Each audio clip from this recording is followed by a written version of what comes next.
Hi എല്ലാവർക്കും നമസ്കാരം. ഞാൻ അപർണ. ഇന്ന് നമ്മളിവിടെ ഡിസ്കസ് ചെയ്യാൻ പോകുന്നത് ബിസിനസ് റിസർച്ച് മെത്തേഡിലെ മെഷർമെൻറ്റ് ആൻഡ് സ്കെയിലിംഗ് എന്ന ചാപ്റ്ററിലെ ഫ്രീക്വൻ്റ്ലി യൂസ് ചെയ്യുന്ന കുറച്ച് സ്കെയിലിംഗ് ടെക്നിക്സിനെ പറ്റിയാണ്. അതിലെ ഫസ്റ്റ് ടെക്നിക്കാണ് rating scale. Rating means measuring an attribute by judgement in range. ഒരു ജഡ്ജ്മെൻറ്റ് അനുസരിച്ച് നമ്മളൊരു ആട്രിബ്യൂട്ടിനെ മെഷർ ചെയ്യുന്നതിനെയാണ് റേറ്റിംഗ് എന്ന് പറയുന്നത്. For example, rating students by teachers. ഇപ്പോൾ സ്റ്റുഡൻസിൻ്റെ എക്സാം റിസൾട്ട്സ്, അതുപോലെ തന്നെ അവരുടെ ക്ലാസ്സിലെ പെർഫോമൻസ് ഒക്കെ കൺസിഡർ ചെയ്തിട്ടായിരിക്കും ടീച്ചേഴ്സ് ഓരോ സ്റ്റുഡൻസിനെയും ഇവാലുവേറ്റ് ചെയ്യുന്നത്. അങ്ങനെയാണ് ഓരോ ടീച്ചേഴ്സും സ്റ്റുഡൻസിൻ്റെ റേറ്റിംഗ് മനസ്സിലാക്കുന്നത്. So while making rating, the judges should be impartial. Rating scales are used for measuring the attitudes and intensity of attitudes. അത്തരത്തിൽ ജഡ്ജ്മെൻറ്റ് ചെയ്യുമ്പോൾ ജഡ്ജസ് ആ ഒരു ജഡ്ജ്മെൻറ്റ് ചെയ്യുന്ന ആൾ ഇമ്പാർഷ്യൽ ആയിരിക്കണം. ഒരു പാർഷ്യാലിറ്റി ഒന്നും കാണിക്കാൻ പാടില്ല. For example, a consumer is asked to rate a given model of T V set as to its performance. ഒരു കൺസ്യൂമർ ഒരു പുതിയ ടി വി സെറ്റ് അല്ലെങ്കിൽ വേറെ എന്തെങ്കിലും ഒരു പ്രൊഡക്റ്റ് വാങ്ങിക്കുവാനായിട്ട് അതിൻ്റെ ഫീച്ചേഴ്സിനെ പറ്റിയും അതുപോലെ തന്നെ ആ ഒരു പ്രൊഡക്റ്റിൻ്റെ ക്വാളിറ്റിയും പെർഫോമൻസും ഒക്കെ ചോദിക്കുക വഴി ആ ഒരു പ്രൊഡക്റ്റിൻ്റെ റേറ്റിംഗ് ആ കൺസ്യൂമറിന് മനസ്സിലാക്കാൻ സാധിക്കുന്നു. അപ്പോൾ ഓരോ ആട്രിബ്യൂട്ടിനെയും അളക്കുന്നത് അതിൻ്റേതായ ജഡ്ജ്മെൻ്റ് അനുസരിച്ചാണ്. അത്തരത്തിൽ ജഡ്ജ്മെൻ്റ് ഉപയോഗിച്ച് ആട്രിബ്യൂട്ടിനെ മെഷർ ചെയ്യാൻ ഹെൽപ്പ് ചെയ്യുന്ന സ്കെയിലാണ് റേറ്റിംഗ് സ്കെയിൽ എന്ന് പറയുന്നത്. റേറ്റിംഗ് സ്കെയിൽസ് ഒരുപാട് ടൈപ്പ് ഉണ്ട്. ഓർഗനൈസേഷണൽ റിസർച്ചിനായി ഉപയോഗിക്കുന്ന ടൈപ്പ് ഓഫ് റേറ്റിംഗ് സ്കെയിൽസിലെ രണ്ടെണ്ണമാണ് നമ്മൾ ഇന്നിവിടെ ഡിസ്കസ് ചെയ്യുന്നത്. So the first type of rating scale is dichotomous scale. Dichotomous scale is used to draw out a yes or no answer. A nominal scale is used to elicit the response. ഇപ്പോൾ yes or no, അതെ അല്ലെങ്കിൽ ഇല്ല എന്ന രീതിയിലുള്ള ഉത്തരം കിട്ടാൻ അല്ലെങ്കിൽ ആ ഒരു ഉത്തരം രേഖപ്പെടുത്താൻ ഉപയോഗിക്കുന്ന സ്കെയിലാണ് dichotomous scale. For example, have you a bike, ഇതിന് യെസ് അല്ലെങ്കിൽ നോ എന്ന ആൻസർ മാത്രമേ നൽകാവൂ. And the second type of rating scale is Likert scale. Likert scales are developed by Rensis Likert. A Likert scale is a composite of itemized scales. It consists of a number of statements which expresses either a positive or negative attitude towards the object of interest. ഒരു ഒബ്ജക്റ്റിനോടുള്ള positive ആയിട്ടുള്ളതും അതുപോലെ തന്നെ negative ആയിട്ടുള്ളതുമായ ഇൻട്രസ്റ്റിൻ്റെ മൊത്തം statements ആണ് Likert സ്കെയിൽസിലുള്ളത്. So it is designed to measure the intensity with which an attitude is expressed. ഇപ്പോൾ ഒരു കാര്യത്തെ പോസിറ്റീവായി കണ്ടുകൊണ്ട് സപ്പോർട്ട് ചെയ്യുന്നവരും ഉണ്ടാകും, അതേപോലെ തന്നെ അതിൻ്റെ നെഗറ്റീവ് സൈഡ് കണ്ടുകൊണ്ട് വിയോജിക്കുന്നവരും ഉണ്ടാകും. ഓരോരുത്തർക്കും അവരവരുടേതായിട്ടുള്ള ആറ്റിറ്റ്യൂഡ്സ് ആണുള്ളത്. അപ്പോൾ അത്തരത്തിൽ എല്ലാവരുടെയും പോസിറ്റീവായതും അതുപോലെ തന്നെ നെഗറ്റീവായതുമായ സ്റ്റേറ്റ്മെൻറ്റ്സ് ശേഖരിച്ച് അതിൽ പോസിറ്റീവ് സൈഡ് കണ്ടുകൊണ്ട് സപ്പോർട്ട് ചെയ്യുന്നവരാണോ കൂടുതൽ, അല്ലെങ്കിൽ നെഗറ്റീവ് സൈഡ് കണ്ടുകൊണ്ട് ഡിസഗ്രി ചെയ്യുന്നവരുടെ ഇൻറ്റൻസിറ്റിയാണോ കൂടുതൽ എന്ന് മെഷർ ചെയ്യാൻ ഹെൽപ്പ് ചെയ്യുന്ന സ്കെയിലാണ് ലൈക്കേർട്ട് സ്കെയിൽ എന്ന് പറയുന്നത്.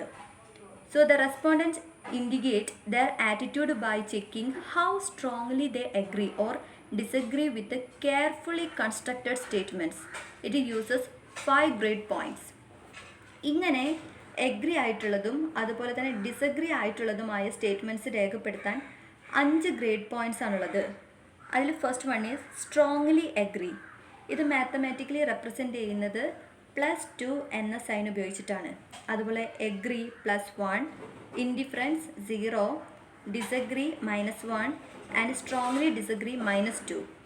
ഇത്തരത്തിൽ എല്ലാവരുടെയും ആറ്റിറ്റ്യൂഡ് മാത്തമാറ്റിക്കലി ഇൻഡിക്കേറ്റ് ചെയ്യാൻ സാധിക്കുന്ന സ്കെയിലാണ് ലൈക്കേർട്ട് സ്കെയിൽ. ഇനി ലൈക്കേർട്ട് സ്കെയിലിന് ഒരു എക്സാമ്പിളാണ് ഇവിടെ തന്നിരിക്കുന്നത്. ഇവിടെ 2 സ്റ്റേറ്റ്മെൻറ്റ് പറയുന്നുണ്ട്. Without government regulation the firm would exploit the consumer. And second one is food companies are so concerned about making profits they do not care about quality. ഇതിൽ ഓരോരുത്തരും അവരവരുടേതായിട്ടുള്ള ആറ്റിറ്റ്യൂഡിനനുസരിച്ചാണ് strongly agree, neither agree, disagree, strongly disagree തുടങ്ങിയ 5 കാറ്റഗറിയിൽ അവർ mark ചെയ്യുന്നത്. And അടുത്തതായിട്ട് നമ്മൾ steps in construction of a Likert scale. ഇതിൽ 5 സ്റ്റെപ്സ് ആണുള്ളത്. And the first one is collection of statement. The researcher should collect A large number of statements which are relevant to the attitude being studied. Each of the statement expresses definite favorableness or unfavorableness to a particular point of view. Collection of സ്റ്റേറ്റ്മെൻറ്റിൽ പറയുന്നത് researchers study ചെയ്യുന്ന ഒരു topic അല്ലെങ്കിൽ ആ ഒരു ഒബ്ജക്റ്റിനെ പറ്റിയുള്ള ഒരുപാട് സ്റ്റേറ്റ്മെൻറ്റ്സ് ഉണ്ടായിരിക്കും. അവയൊക്കെ കളക്ട് ചെയ്യുന്നതാണ് ലൈക്കേർട്ട് സ്കെയിൽസിൻ്റെ ഫസ്റ്റ് സ്റ്റെപ്പ് എന്ന് പറയുന്നത്. അത്തരത്തിൽ കളക്ട് ചെയ്യുന്ന സ്റ്റേറ്റ്മെൻറ്റ്സിനെ ഒരു പെർട്ടിക്കുലർ പോയിന്റ് ഓഫ് വ്യൂ വെച്ച് നോക്കുമ്പോൾ ചിലപ്പോൾ അവ അനുകൂലിക്കുന്നവയായും അതുപോലെ തന്നെ പ്രതികൂലിക്കുന്നവയായിട്ടും തോന്നും. സോ ഇതാണ് first step of Likert scale. And the second one is wording. വേർഡിങ്ങിൽ പറയുന്നത് greater care should be taken while forming sentences in the statement. Complex sentences, ambiguous words are to be avoided.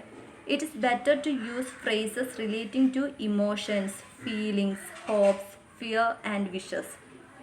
ഇപ്പോൾ സ്റ്റേറ്റ്മെൻറ്റ്സിൽ researchers sentences use ചെയ്യുമ്പോൾ നന്നായി ശ്രദ്ധിക്കണമെന്നാണ് ഈ ഒരു സ്റ്റെപ്പിൽ പറയുന്നത്. വളരെ ഡിഫിക്കൽട്ടായിട്ടുള്ള വേർഡ്സ്, അതേപോലെ കോംപ്ലക്സ് സെൻറ്റൻസസ് അവയൊക്കെ ഉണ്ടെങ്കിൽ പരമാവധി ഒഴിവാക്കാൻ ശ്രമിക്കുക.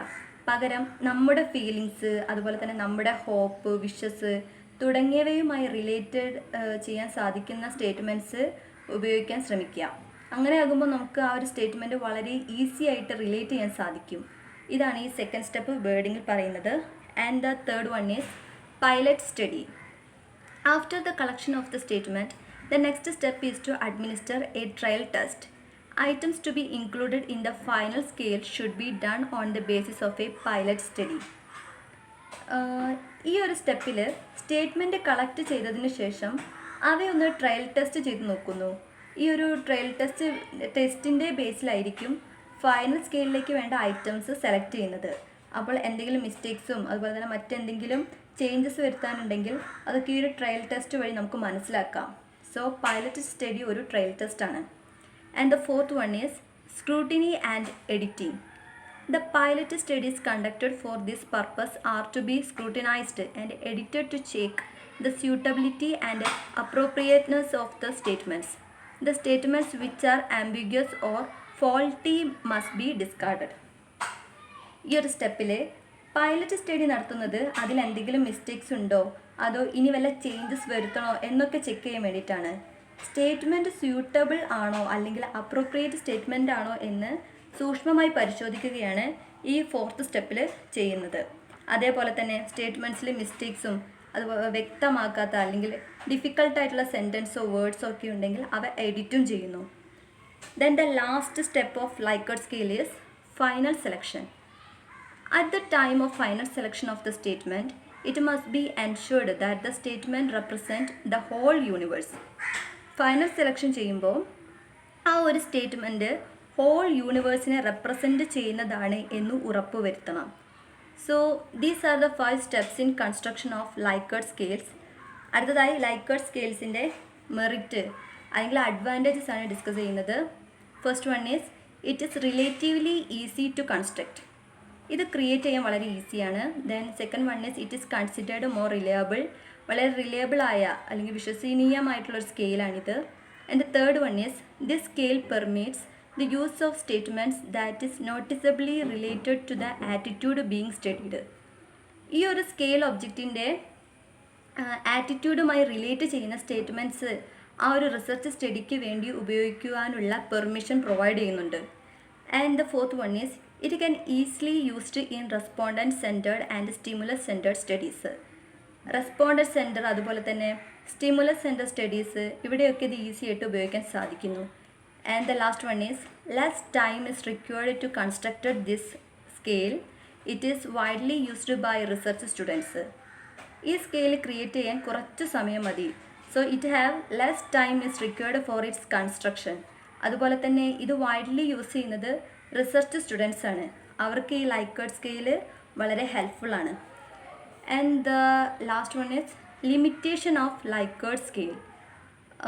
വിത്ത് the help of scale, a researcher is able to examine whether the respondents are more or less favorable to a topic, but it is not able to tell how much more or less they are. ഇതിൽ പറയുന്നത് ഈ ഒരു സ്കെയിലിൻ്റെ ഹെൽപ്പോട് കൂടി റിസർച്ചേഴ്സിനെ അവർ പഠിക്കുന്ന ആ ഒരു topic related ആയിട്ടുള്ള സ്റ്റേറ്റ്മെൻറ്റ്സിനെ support ചെയ്യുന്നവരാണോ കൂടുതൽ അല്ലെങ്കിൽ അൺഫേവറബിൾ ആയി കാണുന്നവരാണോ കൂടുതൽ എന്ന് ചെക്ക് ചെയ്യാൻ സാധിക്കും. പക്ഷേ അത് എത്രമാത്രം കൂടുതലാണ് എന്നാൽ അതിൻ്റെ ഒരു തോത് അല്ലെങ്കിൽ അതിൻ്റെ ഒരു ഇൻറ്റൻസിറ്റി എത്രത്തോളമാണ് എന്ന് കൃത്യമായി പറയാൻ സാധിക്കില്ല. And the second one is, there is no basis to believe that the 5 position indicated on the scale are equally spaced. ഇപ്പോൾ ആ 5 ഗ്രേഡ് പോയിന്റ്സ് ഉണ്ടല്ലോ, strongly agree, indifference, disagree, strongly disagree, ഈ 5 പോയിന്റ്സിൻ്റെ പൊസിഷൻസ് തുല്യ അകലത്തിലാണോ എന്ന് വിശ്വസിക്കാനുള്ള യാതൊരുവിധ അടിസ്ഥാനവും ഈ ലൈക്കർട്ട് സ്കെയിൽസിലില്ല. And the last limitation of Likert scale is, the total score of an individual respondent has little clear meaning since a given total score can be secured by a variety of answer patterns. ഇപ്പോൾ വ്യക്തിപരമായിട്ടുള്ള റെസ്പോൺസിൻ്റെ ആകെ തുകയാണ് Likert സ്കെയിൽസിലുള്ളത്. അതുകൊണ്ട് തന്നെ ഒരു ഇൻഡിവിജ്വലിൻ്റെ response base ചെയ്തുകൊണ്ട് നമുക്ക് score calculate ചെയ്ത് ഒരു നിലപാടിലെത്താൻ ഒരിക്കലും സാധിക്കില്ല. അല്ലെങ്കിൽ ആ ഒരു നിലപാട് അർത്ഥമില്ല എന്ന് തന്നെ പറയാം. അതൊരു അൺമീനിങ്ഫുൾ സ്റ്റേറ്റ്മെൻറ്റായി മാറും. So these are the limitations of Likert scales. ഈ ഒരു ടോപ്പിക് എല്ലാവർക്കും മനസ്സിലായി എന്ന് വിശ്വസിക്കുന്നു. And thank you all.